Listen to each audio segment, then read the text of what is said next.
Amém. Glória a Deus. Irmãos, abram as suas Bíblias no livro de Filipenses, capítulo 4. Amém? Assim diz a palavra do Senhor. Portanto, meus irmãos, amados e muito saudosos, minha alegria e coroa, sim, amados, permanecei deste modo firmes no Senhor. Rogo a Evódia e rogo a Sintique, pensem concordemente no Senhor. A ti, fiel companheiro de julgo, também peço que as auxilies, pois juntas se esforçaram comigo no Evangelho. Também com Clemente e com os demais cooperadores meus, cujos nomes se encontram no livro da vida. Alegrai-vos sempre no Senhor. Outra vez digo, alegrai-vos. Seja a vossa moderação conhecida de todos os homens. Perto está o Senhor. Não andeis ansiosos de coisa alguma. Em tudo, porém, sejam conhecidas diante de Deus as vossas petições, pelas orações e pelas súplicas, com ações de graças. E a paz de Deus, que excede todo entendimento, guardará os vossos corações e a vossa mente em Cristo Jesus. Finalmente, irmãos, tudo que é verdadeiro, tudo que é respeitável, tudo que é justo, tudo que é puro, tudo que é amável, tudo que é boa fama, se alguma virtude há e se algum louvor existe, seja isso que ocupe o vosso pensamento, o que também aprendestes e recebestes, e ouvistes e vistes em mim, isto praticai, e o Deus da paz será convosco. Alegrei-me sobremaneira no Senhor, porque agora, uma vez mais, renovastes a meu favor o vosso cuidado, o qual também já tinhais antes, mas vos faltava oportunidade. Digo isto não por causa da pobreza, porque aprendi a viver contente em toda e qualquer situação. Tanto sei estar humilhado, como também sei estar honrado. E tudo em todas as circunstâncias já tenho experiência, tanto de fartura como de fome, assim de abundância como de escassez. Tudo posso naquele que me fortalece. Amém? Soberano Deus, eterno Pai, muito obrigado, Senhor Jesus, pela leitura da Tua palavra, Senhor. Que o Senhor possa vir a falar com a Tua igreja aqui esta manhã, falar aos nossos corações, Deus. Nós sabemos que nós necessitamos da Sua graça e da Sua misericórdia, e sem ela nós nada podemos fazer, mas que nós sabemos que em meio a todas as tribulações da nossa vida, angústias, dores e medos, em todas essas coisas, nós somos mais que vencedores, e tudo podemos naquele que nos fortalece. Que o Senhor possa vir a falar com a Tua igreja essa manhã. É isso que eu te peço, e desde já te agradeço em nome de Jesus Cristo, pelo perdão dos nossos pecados. Amém. Amém, irmãos. Essa leitura da palavra, irmãos, do texto de Filipenses, é uma leitura extremamente ousada, porque esse texto, inúmeras vezes, ele é distorcido, inúmeras vezes ele é torcido de maneira ruim, horrível, para um suposto triunfalismo e uma suposta teologia do positivismo e coisas mais. Quando nós olhamos toda a carta do apóstolo Paulo aos Filipenses, ela foi escrita em seu primeiro encarceramento, a sua primeira prisão em Roma, aproximadamente no ano de 60 e 62. Filipos era uma colônia romana, marcada por um forte patriotismo imperial e orgulho civil. A igreja ali estabelecida nasceu em meio de uma perseguição e da oposição cultural que tinha naquela época contra a idolatria e outras coisas mais. Nós sabemos que aquele povo de Filipos, onde o apóstolo Paulo escreve a carta, estava duramente sendo perseguido e duramente sendo martirizado. Muitos daquela igreja perderam seus entes, parentes no martírio. E como a gente consegue ter alegria mediante a morte?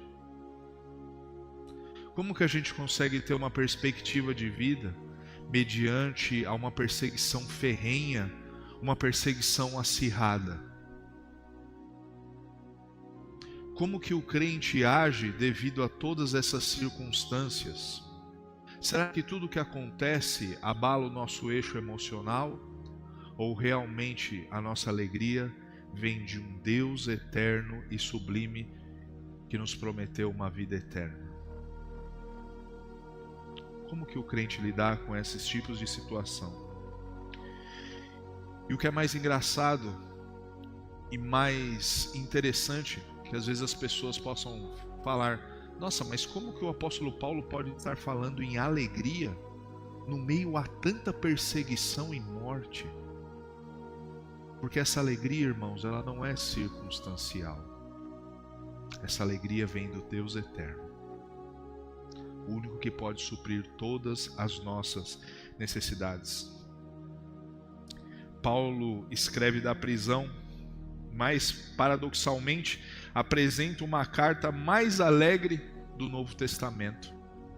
Uma carta onde o tema é alegria, e ela permanece em toda essa epístola falando de alegria, revelando que a verdadeira alegria não é essa de circunstâncias, aquilo que te deixa feliz ou triste, mas ela é cristológica.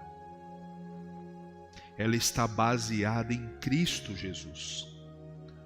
Quando nós olhamos nesse contexto do livro de Filipenses, nós vemos Paulo concluindo a carta com uma exortação prática: perseverança, unidade, alegria, oração, santidade mental, contentamento e generosidade.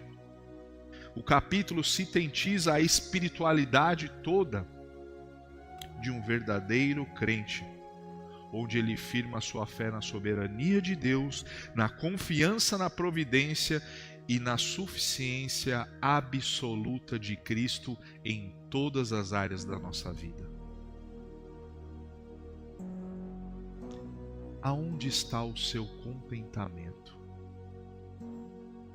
No que você tem colocado a sua alegria? Ou melhor, o que dita o que você está feliz ou que você está triste? São só circunstâncias? Depende só das circunstâncias a sua alegria ou a sua tristeza? O seu eixo emocional ele é abalado por notícias ruins ao ponto que você esquece dessa alegria que Paulo fala e o seu contentamento em Cristo Jesus? Como é difícil, né, irmãos? Como é difícil você conseguir arrancar um sorriso no meio de um luto. Como é difícil você arrancar a alegria no meio da morte. Mas o apóstolo Paulo ele dá uma perspectiva totalmente diferente de uma alegria circunstancial, onde depende de tudo ao seu redor para saber se seu estado de espírito está feliz, alegre, triste, nervoso, bravo, quieto. Mas apesar de nós, irmãos, apesar de sermos pecadores, apesar de termos inúmeros defeitos e falhas, nós vemos a palavra de Jesus Cristo aprimorando os crentes verdadeiros. amadurecendo eles na fé, fazendo com que eles entendam o propósito do Evangelho, mesmo em meio a batalhas difíceis, onde às vezes poderão custar até a vida. Quando nós olhamos para essa carta, e o título dessa mensagem é A Firme Alegria no Senhor. A sua alegria não deve depender somente dessas circunstâncias, irmãos, mas a sua alegria depende de Cristo,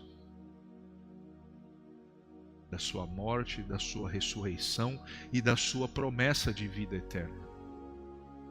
O primeiro ponto que eu quero firmar aqui é a firmeza da unidade na soberania de Deus em todas essas coisas. Paulo começa exortando: portanto, meus irmãos, permaneceis firmes no Senhor.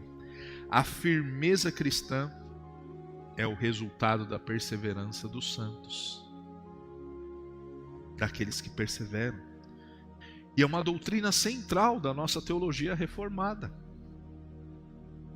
Não somos nós que perseveramos por nós mesmos ou pela nossa vontade, mas é o nosso Deus que nos torna perseverante. Porque nós somos fracos, irmãos. Às vezes no dia da batalha nós vamos tremer, vamos fraquejar, vamos indagar, vamos sentir medo, dúvida, receio, temor. Tudo aquilo que é desconhecido normalmente gera temor e medo. E isso é normal. Isso é normal da nossa natureza. Porque por umas vezes fração de minutos nós esquecemos da grandeza do nosso Deus e do seu poder, da sua majestade, da sua glória.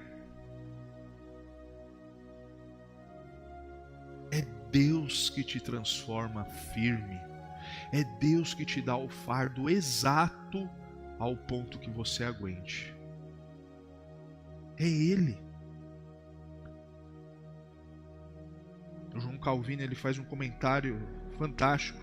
Nossa estabilidade não está em nós mesmos, pois somos frágeis e inclinados à queda. Mas somos firmados quando estamos enxertados em Cristo Jesus, pois Ele é a nossa rocha inabalável. Aonde está o seu contentamento? Aonde está a sua esperança? Será que todas essas circunstâncias abalam a sua fé a ponto de questionar? Será que nós estamos dentro dessa rocha mesmo? Firmados? Herman Bavinck, que é um outro teólogo que eu gosto muito, ele faz uma afirmação fantástica.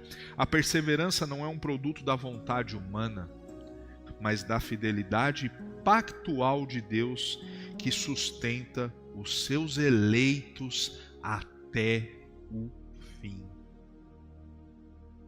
É um compromisso do pacto de Deus com você. É por isso que você está de pé até hoje, irmãos. É por isso. E Deus não erra nas suas escolhas. Ele é perfeito. Se Deus é tão poderoso para trazer à existência tudo aquilo que não existia pelo poder da sua palavra, você acha que Ele vai te abandonar no meio do caminho?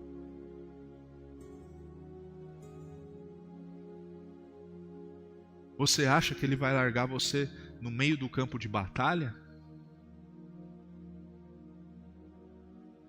Ele comprou você com um alto preço de sangue. E por isso Ele não vai abrir mão de você. De maneira nenhuma. Isso é a firmeza do pacto de Deus conosco. Não é por nós que fazemos, é por Ele e é Ele que faz através de nós. Nós somos coparticipantes de toda essa graça.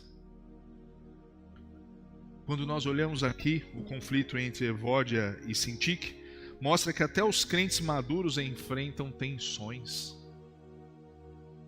Contudo, a unidade não é opcional, mas ela é fruto da reconciliação operada por Cristo Jesus.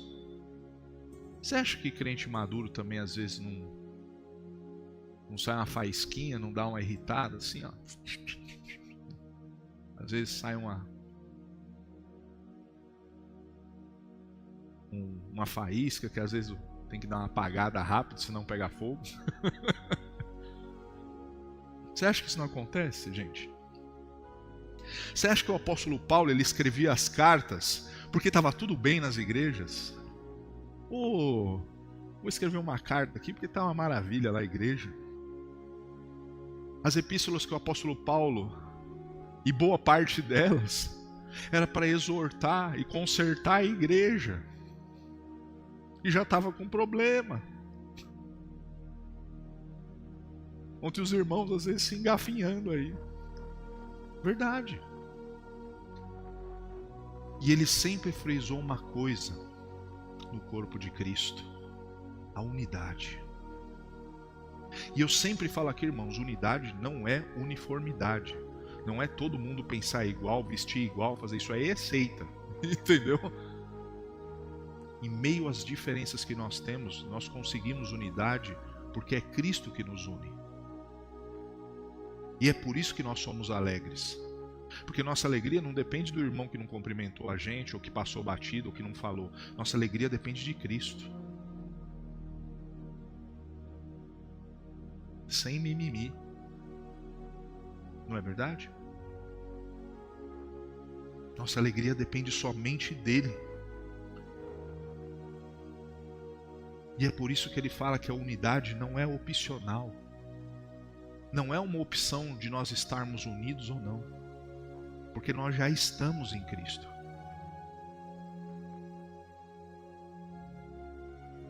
E é isso que nos torna felizes, alegres. Quando a sua alegria depende de Cristo, irmãos, não do irmão que não te cumprimentou, você vê o panorama da vida totalmente diferente. Você não fica pensando em outras coisas ou maquinando outras coisas. Você pensa em servir melhor, agradar Deus melhor, fazer o melhor, trabalhar o melhor com toda a sua força, com toda a sua vitalidade. É isso. A igreja de hoje, ela deve buscar unidade não baseada na preferência pessoal, mas na verdade do Evangelho. Não no que eu gosto ou no que eu não gosto, mas sim na única verdade que todos nós amamos, que é a verdade da palavra de Deus. O segundo ponto é alegria e paz na providência divina. Alegrai-vos sempre no Senhor. Aqui o apóstolo Paulo está falando de uma alegria contínua. Ele não está falando que você deve se alegrar no Senhor de vez em quando, ou quando tudo está bem você está alegre no Senhor. Não.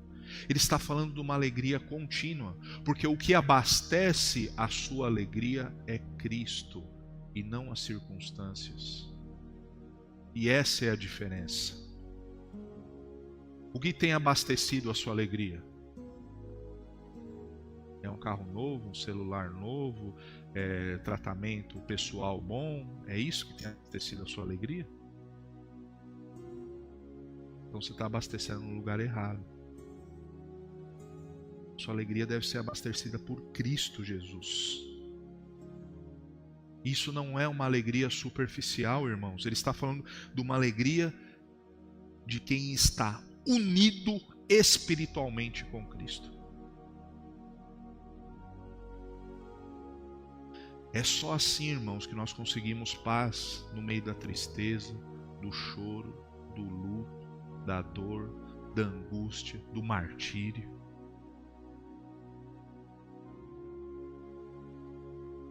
Esses dias eu estava lendo uma reportagem de alguns missionários e algo me abalou extremamente. Existia uma ilha na costa da África onde até o governo não permitia a entrada de pessoas, porque justamente as pessoas que entravam naquela ilha, elas morriam. As pessoas que habitavam essa ilha eram canibais, eram pessoas afastadas da sociedade, eram como se fossem bichos do mato mesmo. E esse missionário foi lá levar a palavra.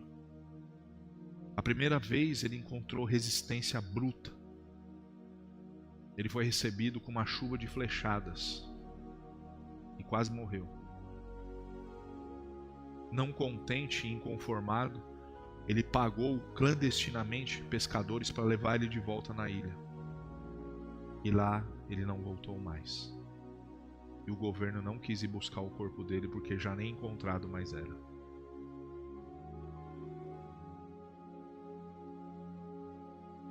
E essa família desse missionário? Como está?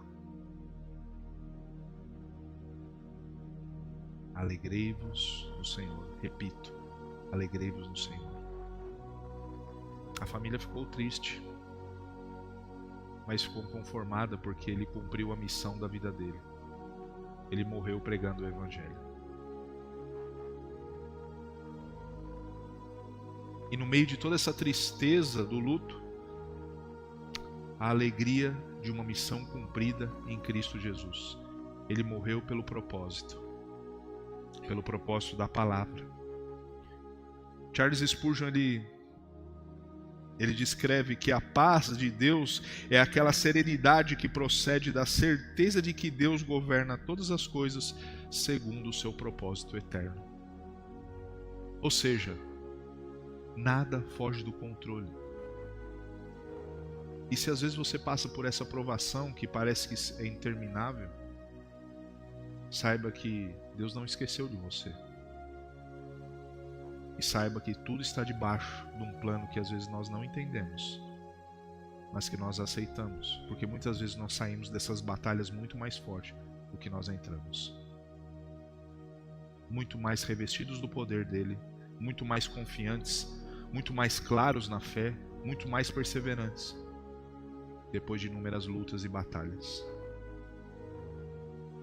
A oração ela não altera a mente de Deus, irmãos, mas ela muda o coração do homem e ela traz a alma ansiosa para debaixo da guarda da paz divina. Às vezes as pessoas elas oram incansavelmente por propósitos para que Deus mude alguma situação. E nós não sabemos dos planos de Deus, por isso que nós oramos assim mesmo. Não tem problema nenhum. O problema é quando nós não aceitamos a vontade de Deus. Esse é o problema. Quando nós achamos que a nossa vontade é melhor do que a vontade dele.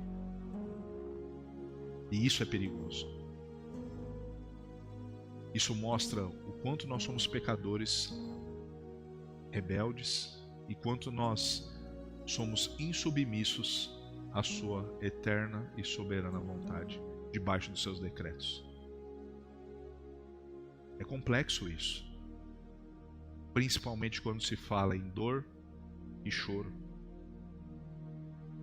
Nós vivemos, irmãos, em uma geração marcada por crises emocionais, e a igreja precisa sempre redescobrir a disciplina da oração confiante e a alegria fundamentada na obra consumada de Cristo.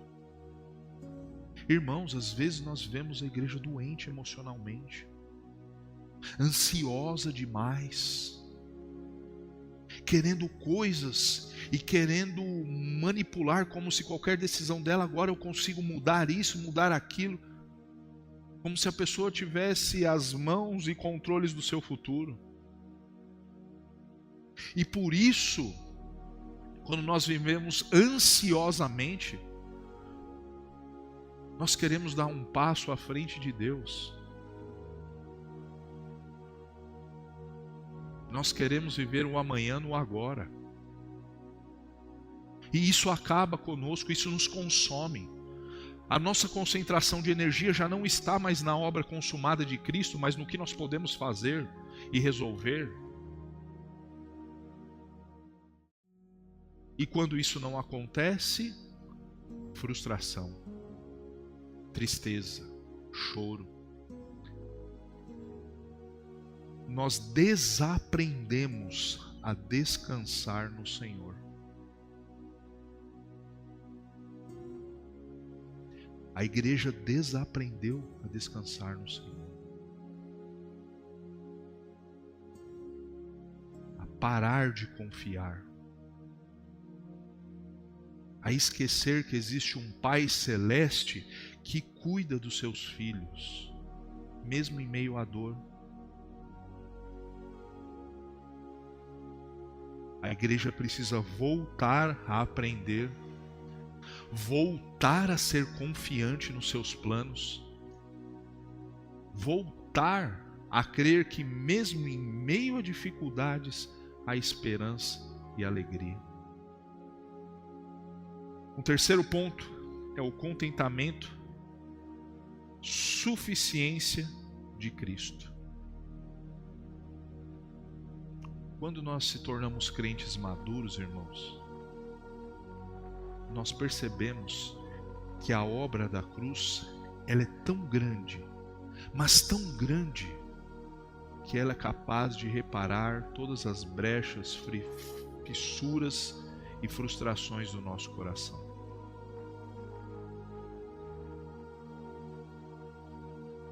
Quando nós percebemos que essa obra ela é tão suficiente em nossas vidas, nós começamos a deixar a nossa ansiedade de lado. Nosso nível de ansiedade começa a baixar.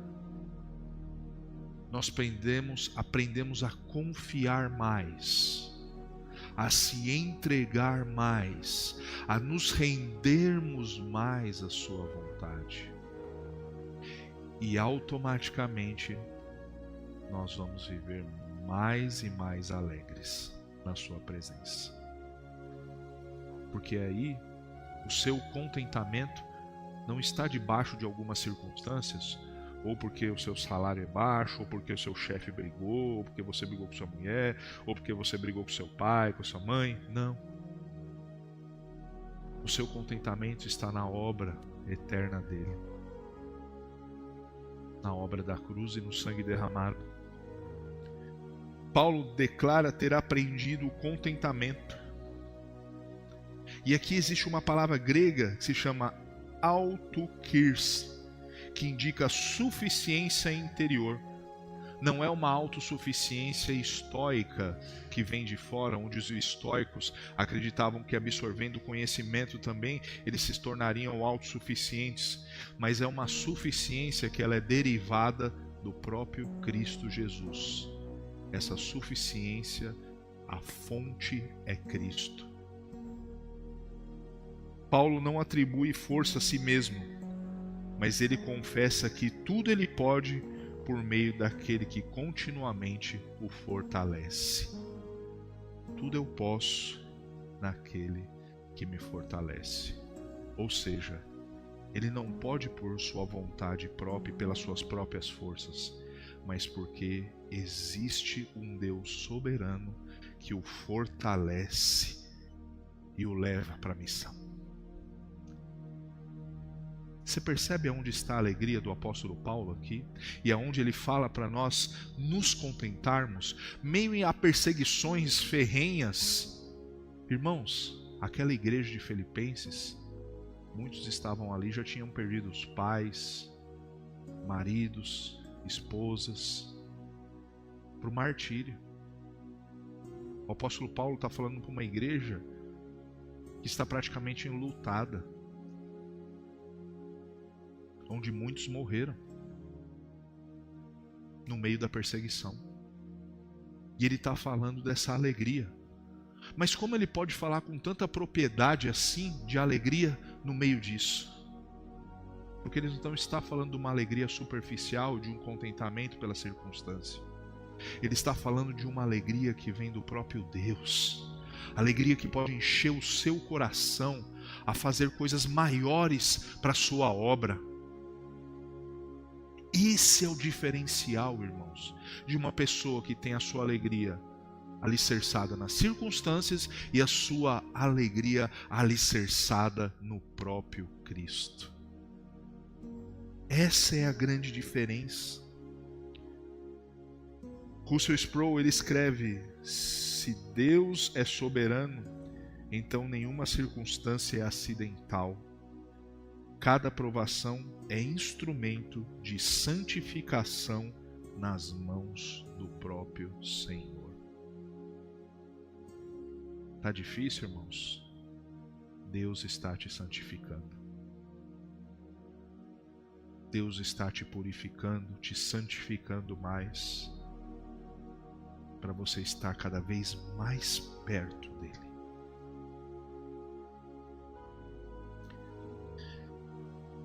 Quando a gente olha para uma cultura, irmãos, que é extremamente consumista, onde a satisfação está em objetos e coisas, e nós olhamos para o crente não encontra essa satisfação nesses bens materiais, mas na suficiência do seu Salvador.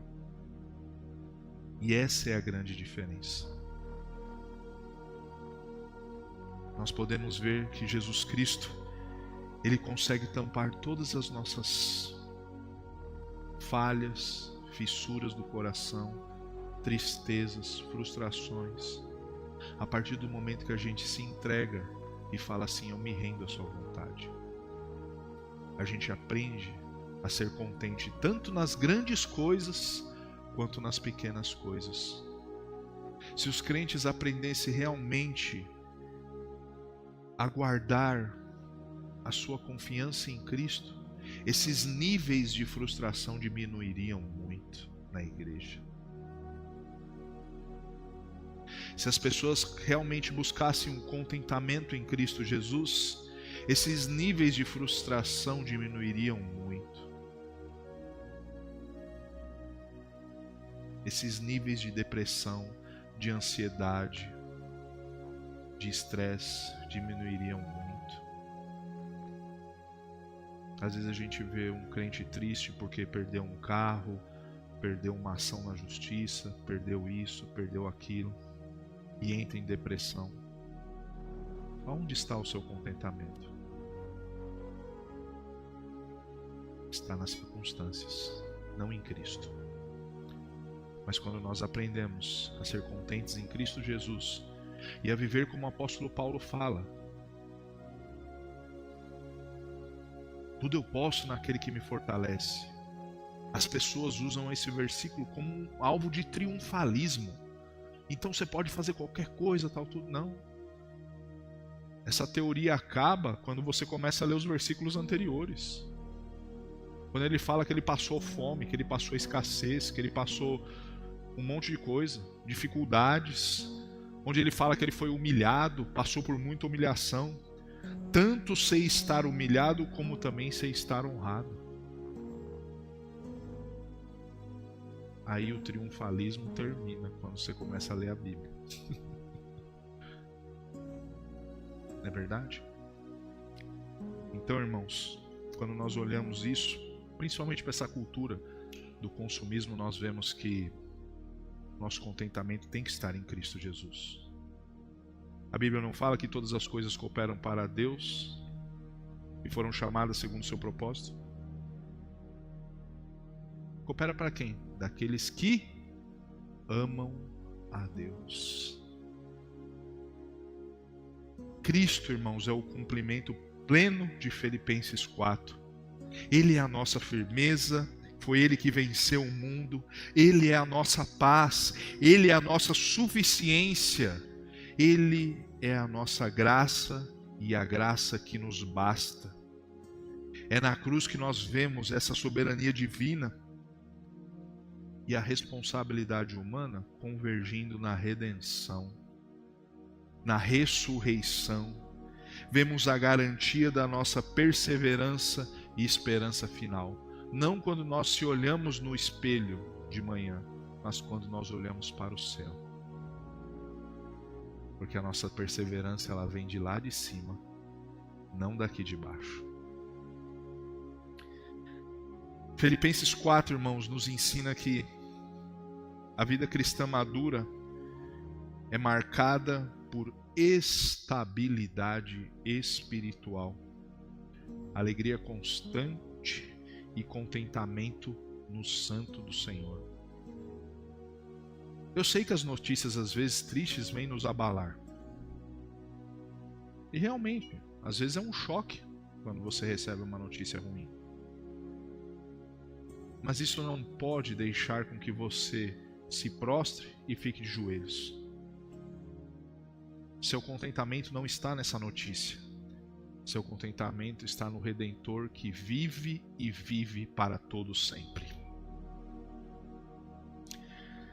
Paulo nos ensina que a gente deve ser perseverante, permanecemos firmes diante de uma cultura relativista e uma cultura até consumidora, onde isso se torna circunstancial.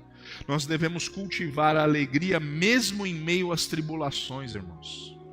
Mesmo em dias difíceis é possível dar um sorriso. Mesmo naquele deserto é possível uma flor que surge. Que a gente viva contentes, porque nós temos que acreditar que existe uma providência divina. Se hoje você acordou e você está aqui, é por providência divina, porque Ele permitiu que você estivesse aqui. Que Deus nos abençoe, irmãos, que a gente possa ter, sim, o nosso contentamento em Cristo Jesus. Ele sim é a nossa alegria eterna. Vamos orar? Soberano Deus, eterno Pai, muito obrigado, Senhor Jesus, por tudo que o Senhor tem feito, Senhor amado, nessa comunidade. Senhor, abençoa grandemente e poderosamente. Que essa carta venha nos ensinar, Senhor, onde está o centro da nossa alegria. Que essa carta venha nos ensinar que o nosso contentamento não esteja nas coisas circunstanciais, no dia a dia, em ganhar ou não bonificação, ou algo diferente, mas que o nosso contentamento esteja em Cristo, tanto em ganhar quanto em perder. Que a gente possa, Senhor Jesus, aprender cada vez mais e mais, a nos rendermos mais e mais à Sua vontade, e crermos que tudo isso faz parte de um plano, no qual nós não sabemos os próximos capítulos da história, mas nós sabemos que o Senhor tem o melhor para nós, e tudo isso coopera para o nosso bem. Obrigado, Senhor Jesus, por mais esse dia que o Senhor nos deu, essa oportunidade da gente aprender a se contentar em Ti. Em nome de Jesus Cristo. Amém.